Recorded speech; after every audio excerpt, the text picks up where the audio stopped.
யார் அந்த சாரில் நம்ம முத மா சுப்பிரமணியம் மேலே சந்தேகம் வந்துச்சு. ஏன்னா அவர் பக்கத்தில் ஃபோட்டோ எடுக்கிறேன். அப்புறம் சேகர்பாபு மேலே சந்தேகம் இருந்தது. ஏன்னா கோயில் நிலத்தில் வீடு கட்டியிருக்கார் ஞானசேகர்.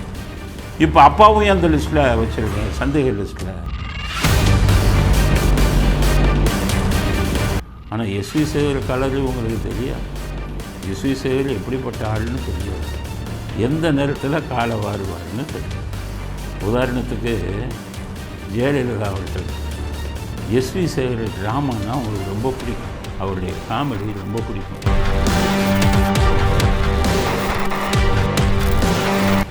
வேடிக்கை என்னென்னா, ஏதோ இவங்க அப்பா வீட்டு சொத்தையும் ஸ்டாலின் இவங்க வீட்டு சொத்தையும் செலவு பண்ணுற மாதிரி. மக்கள் வரி பணம் உங்களை நம்பி ஓட்டு போட்டிருக்கான். உங்களை நம்பி எங்கே ஓட்டு போட்டான்? எல்லாம் 4000 ரூபாயை கொடுத்து.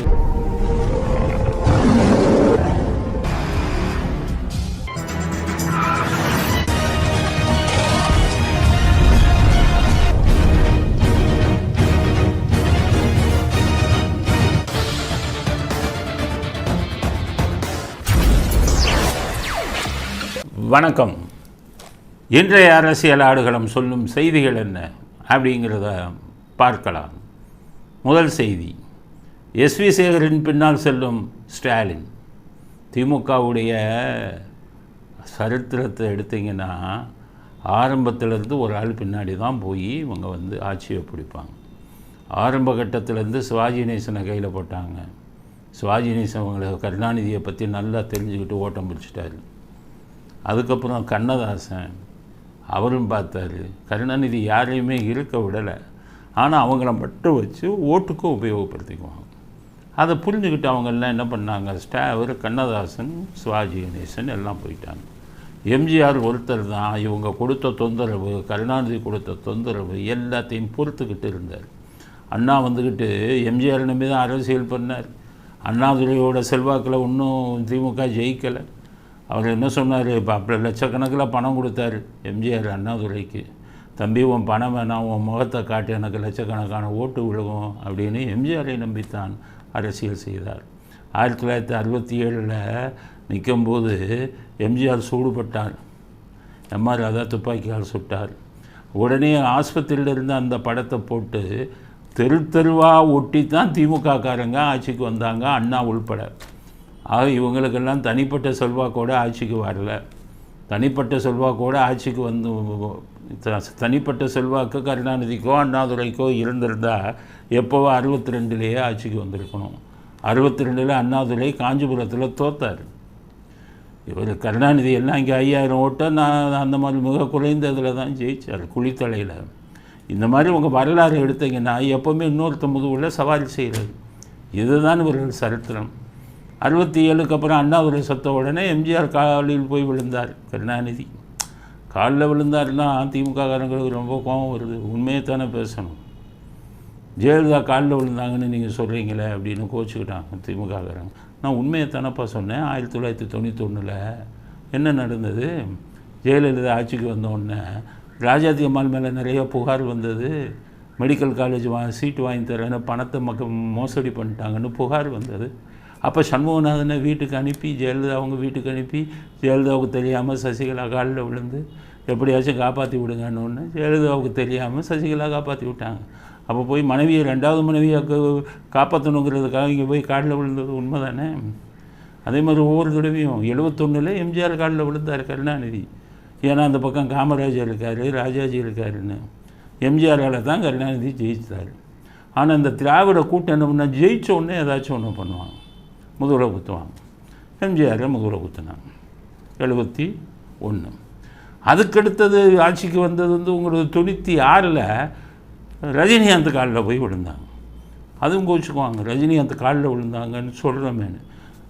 கருணாநிதி நின்ற சேப்பாக் தொகுதியில் போஸ்டரு ரஜினிகாந்தின் ஆசி பெற்ற கருணாநிதிக்கு வாக்களியுங்கள்னு ஒட்டினாங்களா இல்லையா? அப்போ அவங்க காலில் விழுந்தது உண்மை தானே? காலில் விழுந்தோன்னா போய் காலை தொட்டு கும்பிட்றது இல்லை, சரண்டர் ஆகி போய் விழுந்தீங்கன்னா அது காலில் விழுகிறதுன்னு அர்த்தம். அன்றைக்கி ரஜினிகாந்தை பயன்படுத்தி தானே அவர் செல்வாக்கில் தானே ஆட்சிக்கு வந்தீங்க, கருணாநிதி செல்வாக்கிலே ஆட்சிக்கு வந்தீங்க. அதுக்கப்புறம் 2006 இந்த இது வரும்போது வடிவேலு காலில் போய் விழுந்தீங்களா இல்லையா? நல்லா யோசிச்சு பாருங்கள். அழகிரி அழகிரி போய் வடிவேலுக்கு காத்துக்கிட்டு நிற்பார் பிரச்சாரத்துக்கு கூப்பிட. அப்படித்தானே போய் காலில் விழுந்து தானே ஆட்சிக்கு வந்தீங்க. இப்போ அது முடிஞ்சது. இப்போ ஸ்டாலின் பார்த்தாரு, போகிற போக்க பார்த்தா ஒரு பையன் நம்ம மூஞ்சிக்கு ஓட்டு போட மாட்டான், பையனும் அனுப்புனாலும் ஒரு பையன் ஓட்டு போட மாட்டான், வேறு யாரையாச்சும் அனுப்பணும், இவனை பேர் நாரி போச்சு நம்ம பேர் அப்படின்னு முடிவுக்கு வந்தார். முடிவுக்கு வந்தபோது ஆட்களை தேடும்போது இப்போ என்ன பண்ணிட்டார்? வந்த முடிவுக்கு எஸ்வி சேகர்னு ஒருத்தர் மாட்டினார். ஸோ எஸ்வி சேகர் ஏதோ ஒரு விழாவுக்கு கூப்பிட்டுருக்காரு. அங்கே போய் ஸ்டாலின் பேசுகிறார். இந்த வீடியோவை பாருங்க. எஸ்வி சேகர் அவர்களுக்கு தைரியமாக நாம் சொல்ல முடியும், எந்த பிரச்சனை இருந்தாலும் எந்த கட்சியில் அவர் இருந்தாலும் துணிச்சலா எதையும் எடுத்து சொல்லக்கூடிய, விமர்சனம் செய்யக்கூடிய அந்த ஆற்றல் அவருக்கு உண்டு. இப்ப கூட யாரை பத்தி எல்லாம் சொல்லிட்டு இருக்காருன்னு அது உங்களுக்கு தெரியும். இந்த நாடகத்திலே சொல்ற காட்சிகளை பார்த்தோம். இதெல்லாம் பாக்குறப்போ 2026 தேர்தலுக்கு இவரை பயன்படுத்திக்கிட்டா போதும், வேற ஒன்றும் தேவையில்லை. ஸோ 2026 எஸ்வி சேகர் தான் உபயோகப்படுத்த போகிறோம் அப்படின்னு ஸ்டாலின் சொல்கிறார். அப்போ அவருடைய செல்வாக்கின் மேல் நம்பிக்கை இல்லை, அவருக்கு மக்கள் ஓட்டு போட மாட்டாங்கங்கிறத புரிஞ்சுக்கிட்டாரு. மகனுக்கும் நம்பிக்கை இல்லை, மகன் செல்வாக்கு மேலேயும் நம்பிக்கை இல்லை. அதனால் இந்த தடவை இழித்த வாயன்னு நினச்சி எஸ்வி சேகரை தேர்ந்தெடுத்திருக்காங்க பிரச்சாரத்துக்கு. ஆனால் எஸ்வி சேகர் கலரு உங்களுக்கு தெரியாது, எஸ்வி சேகர் எப்படிப்பட்ட ஆள்னு தெரியாது, எந்த நேரத்தில் காலை வாருவார்னு தெரியாது. உதாரணத்துக்கு ஜெயலலிதா அவர்கள் எஸ்வி சேகர் ட்ராமானா அவங்களுக்கு ரொம்ப பிடிக்கும், அவருடைய காமெடி ரொம்ப பிடிக்கும். அதனால் வீட்டில் அவங்க ஃப்ரீயாக தனியாக இருக்கும்போது எஸ்வி சேகர் நாடக கேசட்டெல்லாம் போட்டு பார்ப்பார். அவர் மேலே ஒரு மரியாதை. அதனால் என்ன பண்ணாங்கன்னு கேட்டிங்கன்னா, எஸ்வி சேகரை கூப்பிட்டு உங்களை மயிலாப்பூரில் எலெக்ஷனில் நான் நிற்க வைக்கணும்னு விரும்புகிறேன் அப்படின்னு சொல்லி ஒரு தேர்தலில் எஸ்வி சேகரை கூப்பிட்டு விட்டு சீட்டு கொடுத்தாங்க. மயிலாப்பூரில் அவ்வளவு போட்டி இருந்தது, எஸ்வி சேகரை கூப்பிட விட்டாங்க. அப்போ எஸ்வி சேகர் என்கிட்ட செலவுக்கு பணம் இல்லாமான்னாரு. நான் செலவு பண்ணுறேன், உங்கள்கிட்ட பணமாக கேட்டோம், கட்சியிலேருந்து செலவு பண்ணுவோம் அப்படின்னு சொல்லி கட்சியிலேருந்து செலவு பண்ணி எஸ்வி சேகர் மேலே இருந்த நம்பிக்கை, அவர் மேலே இருந்த மரியாதை, அவருடைய இதெல்லாம் அவங்களுக்கு பிடிக்கும்னு சொல்லி எஸ்வி சேகரை நிறுத்த வச்சாங்க. எஸ்வி சேகர் ஜெயித்தார். உடனே எஸ்வி சேகர் என்ன நினச்சிட்டாரு, நம்ம செல்வாக்கில் தான் ஜெயித்தோம்னு நினச்சிட்டார். அதுக்கு முந்தின எலெக்ஷனில் எஸ்வி சேகர் தனியாக நின்று மயிலாப்பூரில் 500 ஓட்டு தான் வாங்கினார், டெபாசிட்டு போச்சு. ஜெயலலிதா நிறுத்தினோன்னு தான் எம்எல்ஏ ஆனார். ஜெயலலிதா முதுகுலேயே குத்துனாங்க. பொதுக்குழுக்கு கூப்பிடலன்னு சொல்லிக்கிட்டு அவங்க மேலே கோவப்பட்டுக்கிட்டு கட்சியை விட்டு இது பண்ணிக்கிட்டு அப்புறம் கட்சியை விட்டு தூக்குனாங்க. அதுக்கப்புறம் கட்சியை விட்டு வெளியில் வந்தார். ஆக எஸ்வி சேகருக்குரிய செல்வாக்கே 500 ஓட்டு தான் மயிலாப்பூர் தொகுதியில். ஸ்டாலின் எஸ்வி சேகரை 2026 தேர்தலில் முழுவதும் உபயோகப்படுத்த போகணும் அப்படின்னு சொன்னார்னா என்ன அர்த்தம்? ஸ்டாலின் எந்த அளவுக்கு தோல்வி பயத்தில் இருக்காருங்கிறது நம்ம புரிஞ்சுக்கணும். அதனால் ஸ்டாலின் அவர்களே, எஸ்வி சேகரை பற்றி உங்களுக்கு தெரியாது. ஜெயலலிதா துரத்தின உடனே அதுக்கப்புறம் மோடி பிஜேபிக்கு போய் மோடி படத்தை வீட்டுக்கு முன்னாடி பெருசாக வச்சார். இப்படி படத்தை மாற்றிக்கிட்டே இருப்பார். உங்களோட சேர்ந்தாருன்னா அடுத்து உங்களை எப்போ கவுத்துவாருன்னு தெரியாது. அதனால் இருக்கிற காலத்தில் மிஞ்சின காலத்தில் மக்களுக்கு நல்லது செய்யுங்க, நல்லது செஞ்சு மக்கள்கிட்ட நல்ல பேர் வாங்கி ஓட்டு கிடைக்க பாருங்கள். அதை விட்டுட்டு இந்த காமெடியன் இவங்க பின்னாடி எல்லாம் போயிட்டு எஸ்வி சேகர் இவங்க பின்னாடி போனால் உருப்படுமா? வடிவேலை வச்சு ஓட்டு வாங்கினீங்க. வடிவேலை அவங்க ஜெயலலிதா அவர்களுக்கு ரொம்ப பிடிக்கும். வடிவேல் காமெடி அவ்வளோ பார்த்து பார்த்து ரசிப்பாங்க. இவங்க வடிவேலை கொண்டு போய் நிறுத்தி ஜெயலலிதா என்ன ஸ்ரீரங்கம் தொகுதியில் போய் கண்டபடி பேசினார் வடிவேலு. அதுக்கப்புறம் இவங்களை சப்போர்ட் பண்ணதோட அட்ரஸே இல்லாமல், சினிமாவில் வாய்ப்பே இல்லாமல் இன்றைக்கி திரையுலகை விட்டு விரட்டப்பட்டு விட்டார் வடிவேலு. அதனால் எஸ்வி சேகர் ஏற்கனவே திரையுலகை விட்டு விரட்டப்பட்டு விட்டார். இப்போ இன்னும் கொஞ்சம் ராசி திமுக ராசி சேருது. அதனால் கொஞ்சம் நாளில் எஸ்வி சேகரும் உருப்படாமல் போயிடுவார், திமுகவும் உருப்படாமல் போயிடும். ஆனால் நம்ம இதில் தெரிஞ்சுக்கிற விஷயம் எந்த அளவுக்கு ஸ்டாலின் தோல்வி பயத்தில் இருக்கிறார். எல்லோரும் அவங்க செல்வாக்கில் தானே ஜெயிக்கிறாங்க. எடப்பாடி ஏதோ அதிமுக இருந்தால் கூட அவர் நேராக போகிறார், போஸ்டர் அவர் ஃபோட்டோ போட்டு ஓட்டுறாங்க. இனி நீங்கள் எஸ்வி சார் ஃபோட்டோ ஒட்டிட்டு உங்கள் ஃபோட்டோவையும் பையன் ஃபோட்டோவையும் சின்னதாக்கி எலெக்ஷனில் போக வேண்டிய ஒரு மோசமான நிலைமைக்கு ஸ்டாலின் வந்து விட்டார் அப்படிங்கிறது முதல் கட்ட கருத்தாக நம்ம பதிவு செய்ய விரும்புகிறோம். அடுத்தது ஸ்டாலின் உளறியிருக்கார். வள்ளுவத்தையும் வள்ளலாரையும் காப்பி அடிக்கிறதுக்கு ஒரு கூட்டம் சதி செய்தான், பார்த்து இது பண்ணுறது. வள்ளுவரையும் வள்ளலாரையும் யாரோ பார்த்து அடிக்க போகிறாங்க. வள்ளுவர் வள்ளலார் போன்ற தமிழ் மண்ணில் சமத்துவத்தை பேசின மாமனிதர்களை களவாட ஒரு கூட்டமே இன்றைக்கு சிதை செஞ்சுக்கிட்டு இருக்கு. பார்த்து அடிக்கிறதே இவங்க தான், ஸ்டாலின் கூட்டம்தான், திமுக கூட்டம்தான்.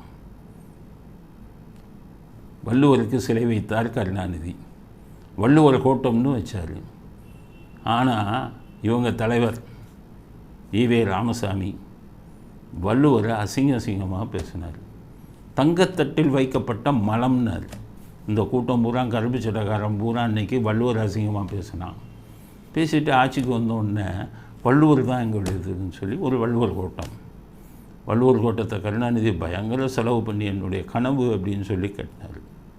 சென்னையில் நுங்கம்பாக்கத்தில் அது லேக் ஏரியா, வெறும் ஏரி இருந்த இடம், அங்கேயே அதை கட்டினார். இயற்கை என்ன பார்த்தது? பாவிங்களா, ஒரு காலத்தில் வள்ளுவரை கேவலமாக பேசுனீங்களே, அவர் எழுதின பாட்டை தங்கத்தட்டில் வைக்கப்பட்ட மலம்னு உங்கள் தலைவர் சொன்னார். நீங்கள் அவருக்கு போய் வள்ளுவர் கூட்டம் வச்சு திறக்கலாமா அப்படின்னு இயற்கை என்னாச்சு? கட்டி முடித்தார் கருணாநிதி. எமர்ஜென்சியில் ஆட்சியை டிஸ்மிஸ் செய்தார் இந்திரா காந்தி 1976. திறப்பதற்கு முன்பே கருணாநிதி சிஎம் விட்டு வெளியில் போயிட்டார். அப்போ வள்ளுவர் கூட்டம் வேறு ஒருத்தரால் தான் திறந்து வைக்கப்பட்டது. அவர் கடிதம் எழுதினார் முரசொலியில், உடன்பிறப்பே. எந்த உடன்பிறப்பு படித்தான் உங்கள் பேட்டியை, உங்கள் இதை முரசொலியை? வரவன் போகிறவன்ட்டெல்லாம் கெஞ்சி ஒரு வருஷம் சேர்ந்தா வாங்கிக்கையான்னு சொல்லி அது டாய்லெட் பேப்பர் எவனை வாழ்க்கை வெறுத்து போய் நீங்கள் எழுதின கவிதையில், நீங்கள் எழுதின கடிதத்தில் அவன் வெறுத்து போய் அதை வீட்டில் மடித்து வச்சுக்கிட்டு இருந்தான். அவங்களுக்கு கடிதம் எழுதினார், உடன்பிறப்பே, கனத்த இதயத்துடன் நான் எழுதுகிறேன், இந்த மடலை உனக்கு எழுதுகிறேன். எல்லாருமே கடிதம் எப்படி எழுதுவாங்க? எழுதி போஸ்ட் பண்ணுவாங்க அந்த காலத்தில். இவர் ஒரு ஆள் தான் பத்திரிகையில் கடிதம் எழுதுவார். அதுவும் என்ன சொல்லுவார்? கனத்த இதயத்துடன் உனக்கு இந்த மடலை எழுதுகிறேன். என்னென்னா, நான் பார்த்து கட்டினேன் எதை? வள்ளுவர் கோட்டத்தை. இப்போ என்ன ஆச்சு? என் முன்னாடியே வேறு ஆள் திறக்கிறாங்களேன்னு கண்ணீர் விட்டு எழுதினார். இயற்கை அதை இது பண்ண விடலை. வள்ளுவரை பற்றி இப்படியெல்லாம் பேசின ஆளுங்களாச்சா உங்கள் கையால் திறக்க வைக்கலாமான்னு விடலை. ஆக வள்ளுவத்தை காப்பி அடிக்கிறது நினச்சது நீங்கள், வள்ளுவத்தை சொந்தமாக்க நினைத்தது, குறுக்கு வழியை சொந்தமாக்க நினைத்தது நீங்கள். அதனால தான் இயற்கை உங்களுக்கு சதி செய்தது. அன்னைக்கு வள்ளுவர் கோட்டத்தை திறக்க விடாமல் செய்தது நீங்களா திறந்தீங்க. அதுக்கப்புறம் அவர் திரும்பி ஆட்சிக்கு வந்தால் வள்ளுவர் கோட்டத்துக்கே போக மாட்டேன்ட்டார். அதுக்கடுத்தது கன்னியாகுமரியில் கட்டினார 133 அடி சிலை, அது வள்ளுவர் மேலே உள்ள இதனாலேயா கட்டினாரா? பாசத்தால் கட்டினாரா இல்லை அன்புனால் கட்டினாரா? அப்படி கட்டியிருந்தால் வேறு இடத்துல கட்டியிருக்கணும். விவேகானந்தரை மட்டம் தட்டணும், விவேகானந்தர் ராக்குங்கிறது இங்கே மிகப்பெரிய அதிசயமாக பார்க்கப்பட்டது. அவ்வளோ கூட்டம் போச்சு. அதை மட்டம் தட்டணும். அவர் ஒரு ஆன்மீகவாதி, அவருக்கு பேர் போகக்கூடாதுன்னு சொல்லி அவருக்கு போட்டியாக பக்கத்தில் 133 அடியில் சிலையை எழுப்பினாங்க. நீங்கள் வள்ளுவர் மேலே உள்ள பாசத்தில் கட்டினீங்க இல்லை பற்றுனால் கட்டினீங்களா? ஒரு உண்மையான ஆன்மீகவாதியை மட்டம் தட்டணுங்கிறதுக்காகத்தான் கருணாநிதி அங்கே கட்டினார். ஆக வள்ளுவத்தை காப்பி அடித்தது நீங்கள், உங்களுடைய திராவிடம். இன்றைக்கி வள்ளுவத்தையும் வள்ளலாரையும் மற்றவங்க காப்பி அடிக்க முயற்சி நடக்கிறதுன்னு ஸ்டாலின் சொல்கிறீங்களே, வள்ளலாருக்கும் உங்களுக்கு என்ன சம்பந்தம்? வள்ளலாரை காப்பி அடிக்க பார்த்தது யார்? நீங்கள். வள்ளலார் சிவபக்தர். அதுக்கப்புறம் அவர் நிறைய தவம் இருக்கும்போது இறைவனை ஜோதி வடிவத்தில் பார்த்தேன்னு உடனே இறைவனை நான் ஜோதி வடிவத்தில் பார்த்தேன்னு சொன்னார். அவர் கடவுள் இல்லைன்னு சொல்லலையே, சிவபெருமான் இல்லைன்னு சொல்லலையே, உங்களை மாதிரி நாசிகர் கூட்டத்தில் அவர் சேரலையே. ஆனால் நீங்கள் அவரை காப்பி அடிக்கிறதுக்காக அவருடைய படத்தை விபூதி இல்லாமல் போட்டு அவரை பார்த்து இது பண்ணது, காப்பி அடித்தது நீங்கள். இன்றைக்கி வள்ளலார் சர்வதேச ஆராய்ச்சி மையம்னு கட்டுறீங்க. இங்கே நீங்கள்லாம் வள்ளலாருக்கு கட்டலாமா? நாசிகர்கள் அப்போ பார்த்து அடித்தது யார்? நீங்கள். பெரிய ஆராய்ச்சி மையம் கட்டுறாங்களாம், அவங்க குடும்பத்தில் ஒருத்தர் அந்த ட்ரஸ்ட்டில் வச்சு அந்த வள்ளலார் சொத்துக்களை அபகரிப்பதற்காக கட்டப்பட்ட ஆராய்ச்சி மையம் அது. இப்போ சுப்ரீம் கோர்ட் அதை கட்டுவதற்கு தடை விதிச்சிட்டாங்க. ஹைகோர்ட்டு அனுமதி கொடுத்தாங்க. வள்ளலார் ஆராய்ச்சி மையத்தை கட்டக்கூடாதுன்னு தடை கொடுத்துருக்காங்க. இயற்கை உங்களை தடுத்துடும், நீங்கள் நாசிகவாதிகள். ஆக வள்ளுவத்தையும் வள்ளலாரையும் அபகரிக்க நினைத்தது திருட்டு திராவிடம்தான். அதனால் ஸ்டாலின் நடிக்காதீங்க. எல்லாம் உங்களுடையவர்கள் இருவர் மீதும் நீங்கள் வைத்த அன்பு, உங்களுடைய அப்பா வைத்த அன்பு எல்லாம் சுயநலத்தின் அடிப்படையில். அதனால் வள்ளுவத்தையும் வள்ளலாரையும் பேசுவதற்கு திராவிட மாடல், குறிப்பாக ஸ்டாலின் அவர்களுக்கு ஒரு துளி கூட உங்களுக்கு எந்த தகுதியும் கிடையாது அப்படிங்கிறத வள்ளுவத்தின் விஷயமாகவும் வள்ளலாரின் விஷயமாகவும் ஸ்டாலின் தெரிவித்த கருத்துக்களுக்கு மாறுபட்ட கருத்தை நாங்கள் பதிவு செய்ய விரும்புகிறோம். அடுத்தது கோமியம் அரசியல். கோமியம் நம்ம பேருக்கு தெரியாது. கோமியம் என்னென்னா பசுவனுடைய சிறுநீரைத்தான் கோமியம்னு சொல்லுவாங்க. இப்போ ஒரு கோமியம் அரசியல் உருவாயிருக்கு. என்னென்னு கேட்டிங்கன்னா, ஐஐடின்னு மிகப்பெரிய நிறுவனம் சென்னையில் இருக்குது. இந்த ஐஐடியில் பார்த்தீங்கன்னா அதிக மார்க் வாங்கின மாணவர்கள்லாம் படிப்பாங்க. அவங்க தான் விஞ்ஞானிகளாக மாறுறது. ராக்கெட் அனுப்புகிறது, செயற்கைக்கோள் விடுறது. இந்த அப்துல் கலாம் மாதிரி விஞ்ஞானிகள் எல்லாம் இந்த ஐஐடியில் படிக்கிறவங்க மிகப்பெரிய அறிவாளிகள் மாணவர்கள் தான் அதில் படிப்பாங்க. அவர்களுக்கெல்லாம் அவங்க ஆசிரியர், ஐஐடியுடைய டைரக்டர், அவர் ஒரு கருத்தை சொல்லியிருக்கார்.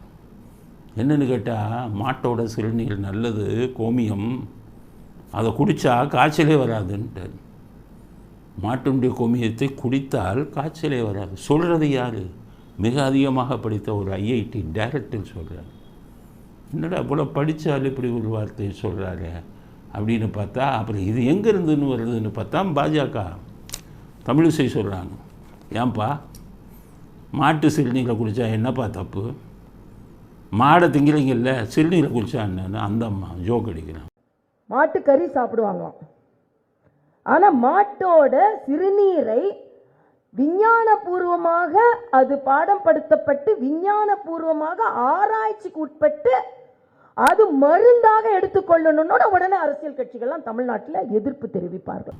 ஜோக் அடிக்கிறாங்களா, உண்மையை தெரியுறாங்களான்னு தெரியல. ஒருவேளை அவங்களும் குடிக்கிறாங்களான்னு தெரியல மாட்டோட இதை. அதாவது ஹிந்து மத இதுபடி சொல்கிறேன், பகுத்தறிவுங்கிறது நமக்கு கொஞ்சம் உபயோகப்படுத்தணும். இந்த திருட்டு கூட்டம் சொல்லிக்கிட்டு இருப்பான் பகுத்தறிவுன்னு. அந்த பகுத்தறிவு வேறு. அவன் ஊரை ஏமாத்துற போய் அவனுக்கு அறிவே கிடையாது. அப்புறம் எங்கே பகுத்தறிவு? திராவிடத்தில் இருக்கிறவனுக்கு பூரா அடிப்படை அறிவு கிடையாது. அப்புறம் எங்கே பகுத்தறிவு? அதில் ஒரே ஒரு விதி விலக்கா அண்ணாதுரை கொஞ்சம் விஷயம் தெரிஞ்சாலும் மற்றவன் பூரா ஒன்றுக்கு இது இல்லை. அது அந்த பகுத்தறிவு இல்லை நம்ம பேச போகிற பகுத்தறிவு. நான் சொல்கிற விஷயம், சிறுநீர் அப்படிங்கிறது எப்படி உருவாகுதுன்னா, நம் உடலில் உள்ள கழிவுகள் எல்லாம் சிறுநீராக வெளியில் போகும். இதுதான் அடிப்படை விஷயம். சிறுநீர்னாலே கழிவுகள், அது உடலில் இருக்கக்கூடிய கழிவுகள். மாடாக இருந்தாலும் பசுவாக இருந்தாலும் அது அந்த மிருகத்தினுடைய கழிவு தான் கோமியம்ங்கிறது. நம்முடைய இதுங்களில் விஞ்ஞானபூர்வமாக என்ன சொல்கிறாங்க, மாட்டினுடைய கோமியம் ஒரு கிருமி நாசினின்னு சொல்கிறாங்க. கிருமிகளை அழிக்கும். அப்போ நீங்கள் என்ன பண்ணலாம்னா, அதனால தான் நம்ம இவங்கெல்லாம் பார்த்திங்கன்னா வீடுகளில் அதை தெளிப்பாங்க, தலையில் அப்படி தெளிச்சுக்குவாங்க, அவ்வளோதான்.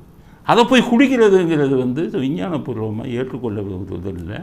அது ஒரு மூடப்பழக்கமாகத்தான் கருதப்படும்.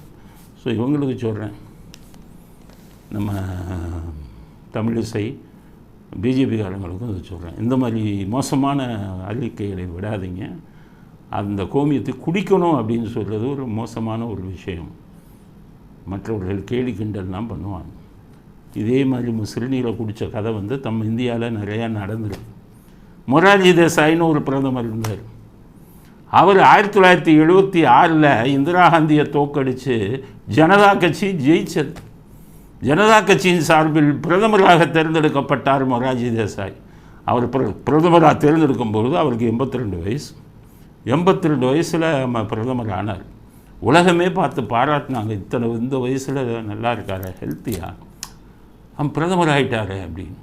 யாராச்சும் அவர்கிட்ட கை குலுக்குனா குலுக்கிக்கிட்டே இருப்பார். மற்றவங்க கையை எடுத்தால் தான் உண்டு. 82 வயசில் குலுக்கிக்கிட்டே இருப்பார். அவர் பிரதமர் ஆனவுன்னு ஒரு அறிக்கை விட்டார், நான் 20-30 வருஷமாக என் சிறுநீரை நானே குடிக்கிறேன்னு.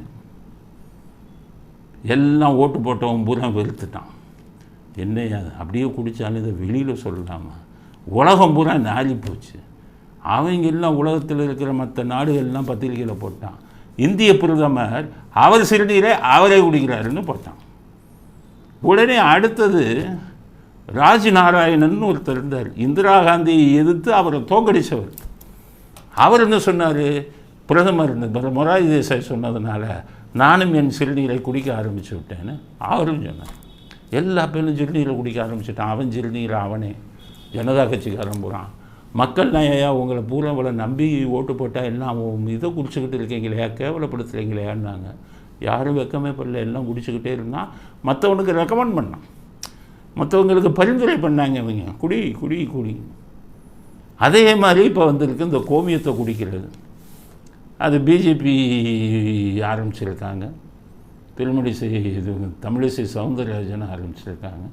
அதனால் பிஜேபிக்காரனுக்கு சொல்ல, நாட்டு முன்னேற்றத்தை பற்றி பாருங்கப்பா, நாட்டுக்கு நல்ல விஷயத்தை செய்கிறத பற்றி பாருங்கள். இந்த மாதிரி இதெல்லாம் குடிச்சுக்கிட்டு இருக்காதீங்க, உங்கள் இதுக்கே கேவலம். அவங்க சொல்கிறாங்க, ஏன் மாட்டுக்கு அரியை சாப்பிட்றோம், மாட்டு சிறுநீரை குடித்தா என்னன்னு கேட்குறாங்க. அப்படின்னா ஆட்டுக்கறியை சாப்பிட்றோம் பூரா ஆட்டு சிறுநீரை குடிக்க முடியுமா? இதெல்லாம் பொருத்தத்தில் வருமா? ஆனால் அந்த திராவிட கூட்டமும் இந்த சிறுநீரை குடிச்சுக்கிட்டு இருப்பான்னு நினைக்கிறேன்.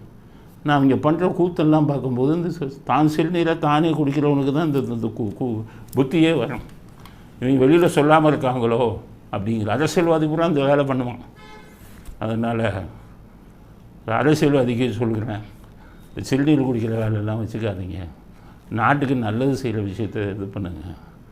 76 ஆரம்பித்த கூத்து இப்போ 2025 அப்போ அவன் சிறுநீரை அவன் குடித்தான், இப்போ வந்துக்கிட்டு மாட்டு சிறுநீரை குடிக்க சொல்லி பரிந்துரை செய்கிறாங்க.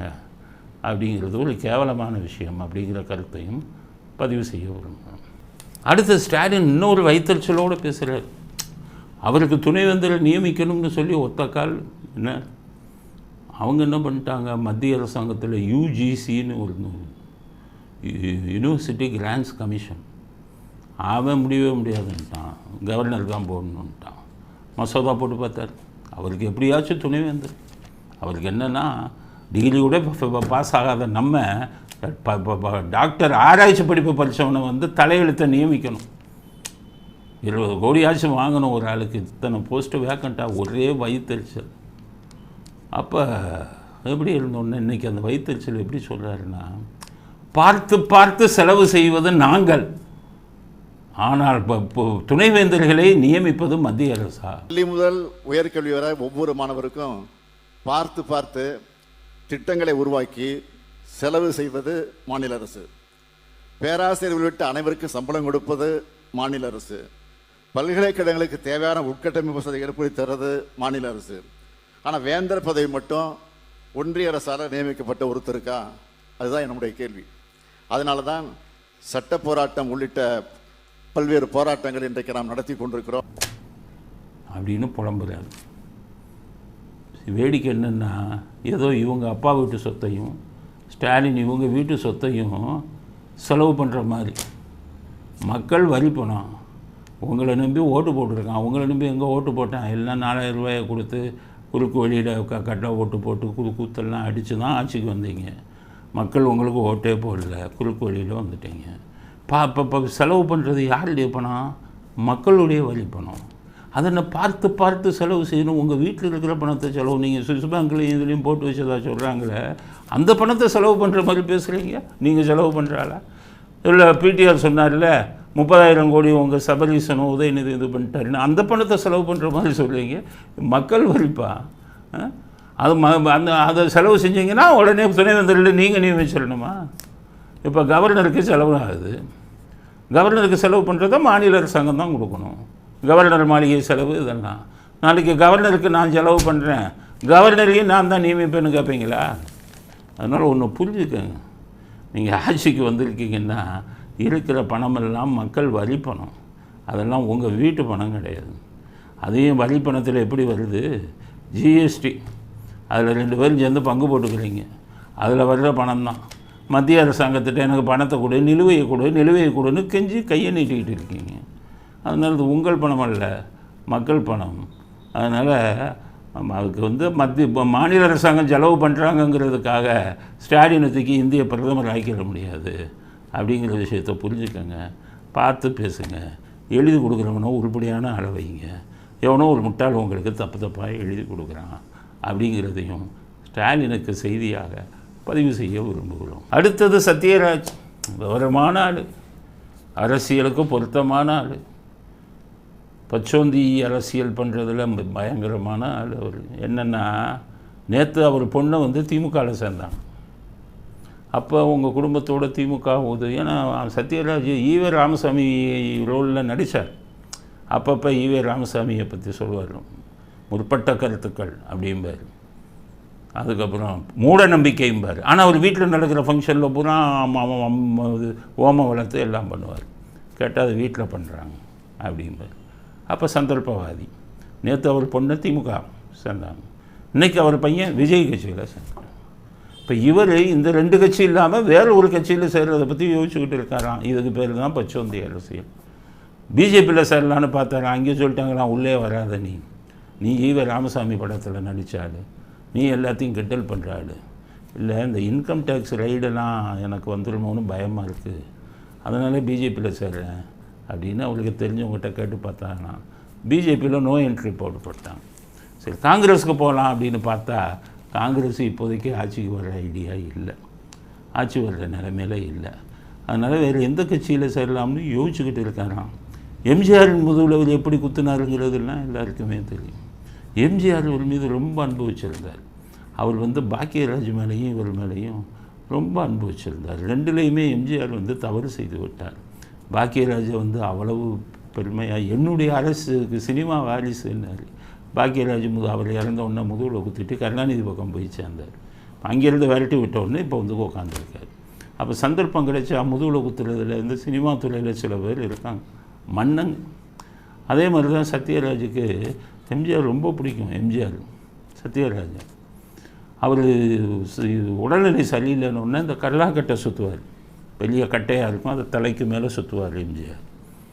அதுக்கப்புறம் உடல்நிலை சரியில்லைன்னு சத்யராஜை கூப்பிட்டு நீ எக்ஸசைஸ் பண்ணுறப்பா கல்லாக்கட்டையை வச்சுக்கான்னு அவ்வளோ அன்பாக சொன்னார். அதுக்கப்புறம் அவருடைய 2 தங்கைகள் கோயம்புத்தூரில் கல்யாணம் வச்சாங்க.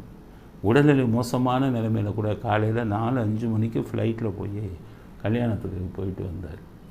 சரியாக முதுகில் குத்தினார். எம்ஜிஆர் செத்த உடனே சத்யராஜ் அவருக்கு எதிரியான கருணாநிதி காலில் போய் விழுந்தது மட்டுமல்ல, தன்னுடைய மொத்த குடும்பத்தையும் அங்கே போய் சரண்டர் பண்ணிட்டார். பையனை மட்டும் விஜய் பக்கம் அனுப்பிட்டார். அதனால் சத்யராஜின் கோமாளித்தனம், பச்சோந்தித்தனம், நன்றி மறப்பது, இது எல்லாமே இப்போ வந்து எல்லாருக்கும் புரிஞ்சுக்கணும். நீங்கள் சத்யராஜ் எப்படிப்பட்ட மனிதர் அப்படிங்கிறத புரிஞ்சுக்கணும். ஒரு பாக்கியராஜ் ஏற்கனவே முடிச்சுட்டு வந்துட்டார். இப்போ அவர் சேர்க்குறதுக்கு ஆள் இல்லை, அதனால் உட்காந்துருக்கார். அதனால் எம்ஜிஆர் முதுகில் நிறைய பேர் குத்துனாங்க. அதில் இவர்களும் ஒருவார், சத்யராஜும் ஒருவார் அப்படிங்கிறது அடுத்த கருத்தாக பதிவு செய்யவும். அடுத்தது தம்பி ஞானசேகரன். எந்த ஞானசேகரன்? அதே நம்ம நினச்ச ஞானசேகரன் தான், அந்த சார் ஞானசேகரன் தான். அவரை பாசத்துடன் தம்பின்னு கூப்பிட்றாரு ஒருத்தர். அண்ணாதுரை எல்லாத்தையுமே தம்பின்னு தான் கூப்பிடுவார். வயசுக்கு அதிகமான அவரை விட வயசுக்கு அதிகமான ஆளை கூட தம்பிம்பார். அவரை விட வயசுக்கு அதிகமானவங்க கூட அவர் அண்ணாம்பாங்க. அண்ணாதுரையால் அண்ணா வந்தது. ஆனால் எல்லாருமே வித்தியாசம் பார்க்காம அண்ணாம்பார், இவரும் தம்பிம்பார். அந்த தம்பிங்கிற வார்த்தைக்கு அவ்வளவு மரியாதை உண்டு திமுகவில். தம்பி வெகுண்டெழுந்து வா அப்படிம்பார் அண்ணாதுரை. விரைந்து வா அப்படிம்பார். தம்பிம்பார். அந்த தம்பிக்கு வந்து திமுகவில் வந்து ஒரு தனி மரியாதை. அந்த தம்பியை ஞானசேகரனுக்கு யூஸ் பண்ணுறாரு. யார்? நம்ம அப்பாவு தான் ஞானசேகரன். அந்த வீடியோவை பாருங்கள். பயப்படாத விட பொம்பளைக்கு என்ன அதிகமா பயப்படுவாங்க அவர் என்ன சொல்லியிருக்காரு பாருங்க. இப்பதான் நமக்கு ஐபிஎஸ் அதிகாரி 3 பெண் ஐபிஎஸ் அதிகாரிய சென்னை உயர்நீதிமன்றம் என் தம்பி ஞானசேகரன் வழக்குல புலன் விசாரணைக்கு போட்டிருக்கு நீதிமன்ற பார்வையில. என் தம்பி ஞானசேகரன் வழக்குல புலன் விசாரணைக்கு போட்டிருக்கு. ஸோ ஞானசேகரனை உரிமையோட பாசத்தோட தம்பி ஊர் பூரா காரி துப்புது ஞானசேகரனை பிடிச்ச பல பேர் என்கவுண்டர் பண்ணுங்கங்கிறாங்க. ஆனால் ஸ்டாலின் மட்டும் அரவணைச்சு இல்லை நம்ம ரகசியம் வெளியில் வந்துடும், இந்த டைம் என்கவுண்டர் பண்ணால் பிரச்சனை வரும், வேறு மாதிரி பண்ணலாம் அப்படின்னு சொல்லி குறுக்கோழியில் நிறையா பண்ணிக்கிட்டு இருக்கார். ஸ்டாலினுக்கு அவர் தம்பி தானே, என்ன இவங்க பண்ண வேலையை தானே அவன் பண்ணுறான்.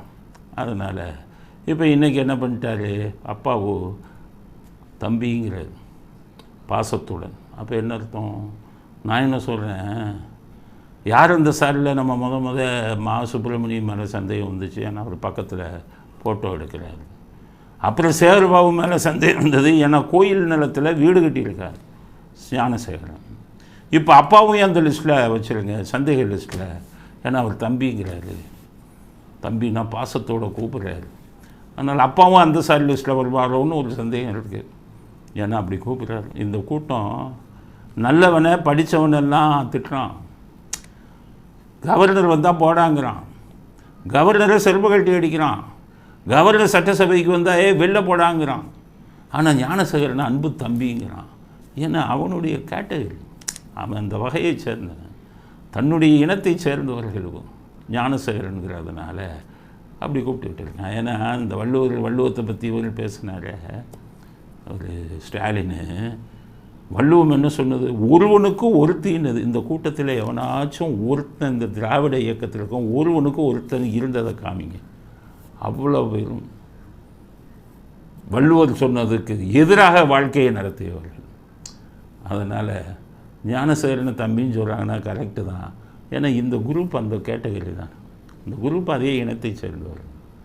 அதனால் சரியாகத்தான் அழைத்திருக்கிறார் அப்பாவும். ஸ்டாலின் சார்பாகவும் உதயநிதி சார்பாகவும் திமுக சார்பாகவும் தான் அவர் இந்த மாதிரி கூப்பிட்டுருக்காரு.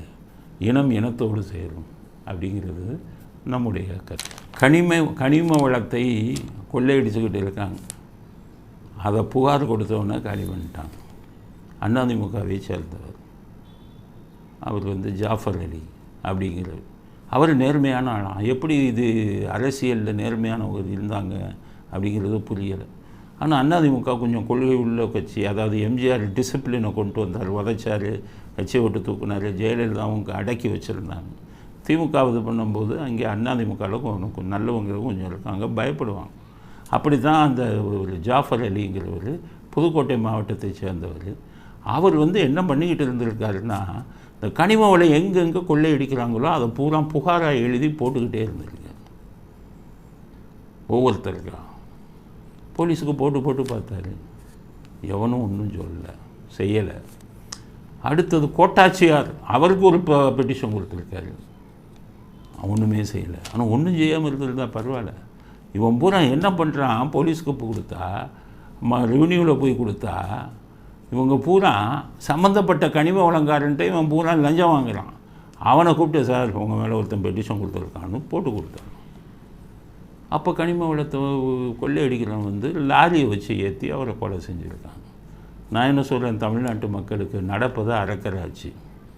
இவன் சமூக விரோதிகள் தான் ஆட்சியில் இருக்கான். அவன் சமூக விரோதிக்கு தான் சப்போர்ட் பண்ணுவான்.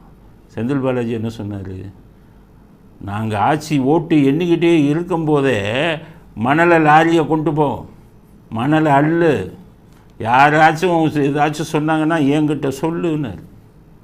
அப்போ இப்போ நடப்பதே அறக்கிற ஆட்சி. இருக்கிறவனும் சமூக விரோதி, ஆட்சியில் இருப்பவனும் சமூக விரோதி, கட்சிக்காரன் பூரா சமூக விரோதி. ஏன்னா அவன் கட்சிக்காரன் பூரா 20 லட்சம் 30 லட்சம்னு பணம் கொடுத்து தானே சீட்டு வாங்கியிருக்கான். பதவி வாங்கினவன் பூரா 10 லட்சம் 20 லட்சம் கொடுத்து அவன் சம்பாதிக்கணும்ல. அப்போ அந்த சம்பாதிக்கிறதுக்கு கனிம வளத்தை கொள்ளையடிக்கிறது சம்பாதிக்கிறதுக்கு காரணமே இவங்க தானே.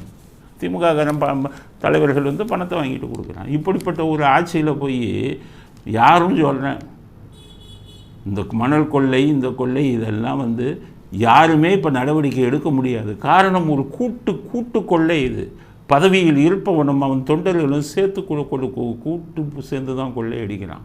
நீங்கள் எவ்வளவு திட்டுங்க திமுககாரங்களை கண்டுக்க மாட்டான், தொலைச்சி போட்டுருவான். ஆனால் அவன் பொழப்பில் கை வச்சிங்க உங்களை காலி பண்ணிடுறான். அதனால தான் சொல்கிறேன், உங்களுக்கு பூரா எதுவும் இந்த கூட்டம் கொள்ளை கூட்டம் அடிக்கட்டும், போனீங்கன்னா உங்கள் உயிருக்கு ஆபத்து. அதனால் இந்த மாதிரி நடக்குது அப்படிங்கிறது விஷயத்தை வெளியில் சொல்லுங்கள், புகாராக கொடுக்காதீங்க, உங்களை காலி பண்ணிடுவான். ஏன்னா பல கொலைகளை பண்ணவங்க, ஒவ்வொரு தலைவனும் இப்போ எண்ணிக்கை சொல்ல முடியாத அளவுக்கு கொலைகளை பண்ணிக்கிட்டு இருக்கான். பல கொலைகள் நான் பார்த்ததில் கருணாநிதியை பார்த்தேன், ஸ்டாலினை பார்த்தேன், பல விஷயங்கள் அவங்க பண்ணியிருக்காங்க.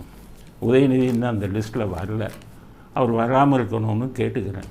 இன்னும் உங்கள் கேட்டகரியில் உங்கள் திராவிட இதில் வந்து இதெல்லாம் பண்ணாதீங்க. கனிம வளத்தை கொள்ளையடிக்கணும். ஒரு மனசாட்சி உள்ள மனிதராக நாளைக்கு மழையே எங்கே பெய்யும்? இந்த மாதிரி நீங்கள் கொள்ளையடிச்சிங்கன்னா கனிம வளத்தை மழையே இல்லாமல் போயிடும். மலைகளை பூரா அடி வெட்டுறீங்க, மலைகளை பூரா குடையிறீங்க, மலைகளில் இருக்கக்கூடிய மரங்கள் பூரா போயிடுச்சுன்னா நாட்டில் எப்படி மழை பெய்யும்? அதை பற்றி நீங்கள் சிந்திக்கிறதில்ல. நம்ம கஜானா நிரம்பினா போதும் அப்படின்னு நினைத்து கொண்டு இருக்கிறாரு. அதனால் பொதுமக்கள் எல்லோருக்கும் சொல்கிறேன், பொதுப்பணி யாரும் செய்யாதீங்க. இறை சக்தியே இந்த கூட்டத்தை தூக்கி எறியும். இறைவனால் தான் இவர்களுக்கு தண்டனை கொடுக்க முடியும். மனிதர்களால் அரக்கர்களிடம் மோத முடியாது. பாவம் அந்த அதிமுக நேர்மையான ஒரு விஷயத்துக்கு பாடுபட்டதுக்காக இன்றைக்கி அவர் குடும்பம் வந்து துன்பத்தில் இருக்காங்க. அந்த நிலைமை யாருக்கும் வர வேண்டாம். எல்லோரும் காத்திருங்கள். இறை சக்தி இவர்களுக்கு மிகப்பெரிய தண்டனை கொடுக்க போகுது, மிகப்பெரிய தண்டனை காத்திருக்கிறது. மனிதர்கள் இவர்களிடம் மோத வேண்டாம், மோதி உயிரை இழக்க வேண்டாம் அப்படிங்கிற கருத்தையும் அந்த குடும்பத்துக்கு நம்ம எல்லாம் ஆழ்ந்த அனுதாபத்தை தெரிவித்துக் கொள்வோம். அதே சமயத்தில் மற்றவர்களுக்கு சொல்கிறேன், எச்சரிக்கையாக இருங்கள். எவ்வளோ நாள் திட்டுங்க, தொடச்சி போட்டுருவாங்க, அதை பற்றி கவலையே பட மாட்டேன். பொழப்பில் கை வச்சிடாதீங்க, மணலெல்லாம் சொல்லாதீங்க, காட்டி கொடுக்காதீங்க, மலையை குடைவான் காட்டி கொடுக்காதீங்க, கனிம வளத்தை பூரா காலி பண்ணுவான் காட்டி கொடுக்காதீங்க. ஏன்னா சமூக விரோதிகளின் கூட்டத்தில் நாடு மாட்டிக்கொண்டு இருக்குது. தண்டனை இல்லை அமையும், தண்டனை வரும். இறை சக்தி தண்டனை கொடுக்கும். மனித சக்தியால் இவர்களை தண்டிக்க முடியாது அப்படிங்கிற விஷயத்தையும் இறுதி கருத்தாக பதிவு செய்ய விரும்புகிறோம். இத்துடன் இன்றைய அரசியல் ஆடுகளம் நிறைவு பெறுகிறது. மீண்டும் நாளை புதிய செய்திகளுடன் உங்களை சந்திக்கிறோம். நன்றி, வணக்கம், ஜெய்.